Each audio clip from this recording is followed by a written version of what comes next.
30শে জানুয়ারি 1925 US এর Kentucky শহরে একটা স্যান্ড কেভ ছিল।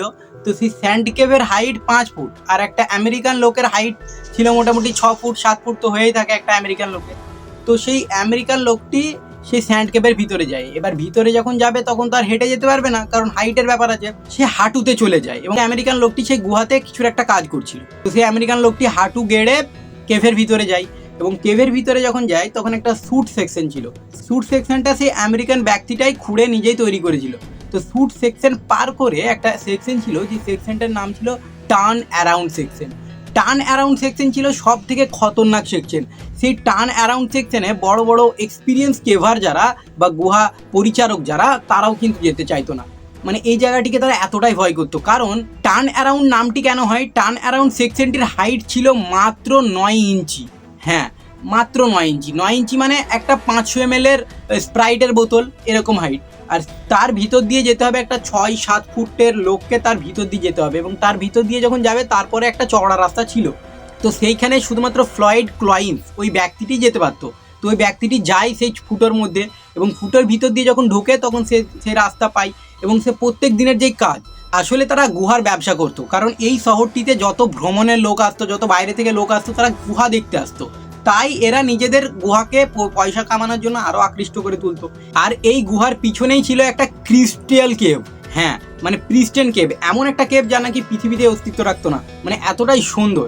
তো তাদের ইনকাম বাড়বে, তার জন্যই সেই কাজটি করছিল। ফ্লয়েড ক্লয়েন্স প্রত্যেক দিনের ন্যায় সেইখানে কাজ করে, আর সেই কাজের জায়গাটা এতটাই ছোট ছিল যে ফ্লয়েড ক্লয়েন্স কোনো ভাবে নিজের মতো ফিট হতো। তো সেই জায়গায় কাজ করে ফ্লয়েড ক্লয়েন্সের কাছে শুধুমাত্র একটা ল্যাম্প ছিল।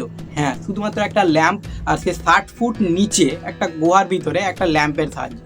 তো ফ্লয়েড ক্লয়েন্স নিজের কাজ করে এবং নিজের কাজ করে আবার সন্ধ্যার দিকে ফিরে আসতে হবে। তো সেই ল্যাম্প নিয়ে ফ্লয়েড ক্লয়েন্স আবার ফিরে আসতে থাকে এবং ফিরে আসতে আসতে আসতে ক্লয়েন্সকে এক জায়গায় থামতে হয়, কারণ ফ্লয়েড ক্লয়েন্সের ল্যাম্পের বাতি অনেকটা নিভে আসছিল। আর অন্ধকার 60 ফুট নিচে যদি বাতি না থাকে তাহলে কি করে যাবে। তো ফ্লয়েড ক্লয়েন্স আস্তে আস্তে আস্তে আস্তে এক জায়গায় তার হাত থেকে তার ল্যাম্পটা ছেড়ে যায় এবং ল্যাম্পটা পড়ে গিয়ে ভেঙে যায়, যে পুরো গুহা অন্ধকার। তখন ফ্লয়েড ক্লয়েন্স খুব কাম থাকে, খুব রিল্যাক্স থাকে, কারণ তার প্রত্যেক দিনের কাজ, সে অতটাও ভয় পায় না। আর তার ল্যাম্পটা টার্ন ওভার সেকশনের একটুকু আগে ভেঙেছিল। তো সেই টার্ন ওভার সেকশন তাকে পার করতে হবে সে অন্ধকারের মধ্যে দিয়ে।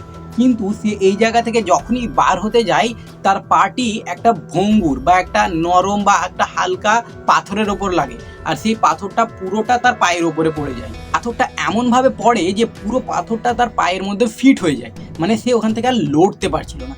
কিন্তু সে যখন নড়ার চেষ্টা করছিল, তখনই উপর থেকে আরও ছোট ছোট পাথর তার গায়ের উপরে পড়ে পুরো তাকে সিল করে দিয়েছিল। পুরো জায়গায় সে সিল হয়ে গেছিল, আর পুরো গুহার পানি তার কপালে পড়ছিল, মানে একটা পানিশমেন্টের মতো ব্যাপার। তো ফ্লয়েড ক্লয়েন্স প্রচণ্ডভাবে তখন কিন্তু ভয় পেয়ে যায় এবং হেল্পের জন্য খুব চিৎকার করতে থাকে, হেল্প হেল্প হেল্প করে। কিন্তু ওখানে কেউ ছিল না। কিন্তু ফ্লয়েড ক্লয়েন্সের একটা ভাই ছিল এবং ফ্লয়েড ক্লয়েন্স আসার আগে তার ভাইকেও নিয়ে আসতে চেয়েছিল, কিন্তু তার ভাই আসতে চায়নি। তো তার ভাই তাকে দেখার জন্য বা তার খবর নেওয়ার জন্য গুহার এখানে আসছিল এবং গুহার এখানে এসে যখন দেখে যে হ্যাঁ ওর ভাই ভিতরে আছে, জামা কাপড়ও দেখতে পায়, তখন তার ভাই গুহার ভিতরে যায় এবং যখন তার ভাই টার্ন অ্যারাউন্ড সেকশনের কাছে যায় তখন হেল্প হেল্প চিৎকারটি শুনতে পায় এবং তার ভাইও সাহস করে টার্ন অ্যারাউন্ডের ভিতরে ঢুকে এবং দেখতে পায় যে ফ্লয়েড ক্লয়েন্স সেখানে ফেসে আছে। কিন্তু ফ্লয়েড ক্লয়েন্সকে সে কিছুভাবে এটা আনতে পারবে না, কারণ যদি টানে তাহলে আরও পাথর পড়ে পুরো শরীর আরও জাম্প হয়ে যাবে, আর সেখান থেকে বেরোনো প্রায় নেক্সট টু ইম্পসিবল, কারণ সেটা এতটা ওয়াইড ছিল না যে সে হাত পা চালাতে পারবে। তো এমনভাবে তার ভাই আরও হেল্প আনে এবং বাইরে থেকে আরও হেল্প আনে, কিন্তু সবাই ব্যর্থ হয় তাকে বার করার জন্য এবং শেষে আমেরিকান সৈন্য আসে এবং আমেরিকান সৈন্য এসে পুরো জায়গাটা করে, কিন্তু পুরো জায়গাটা করতে করতে ফ্লয়েড ক্লয়েন্স আর বেঁচে ছিল না। হ্যাঁ, ফ্লয়েড ক্লয়েন্স তখন মারা গেছিল। That was the video of Floyd Collins. ভিডিওটি কেমন লাগলো কমেন্টে বলবে, আর সাবস্ক্রাইব করবে, লাইক করবে, আর হ্যাঁ চ্যানেলের আরও ভিডিও দেখো, কারণ আরও ভিডিও বানিয়ে রেখেছি, দেখো কেমন লাগলো সেগুলোও কমেন্ট করো। And thank you.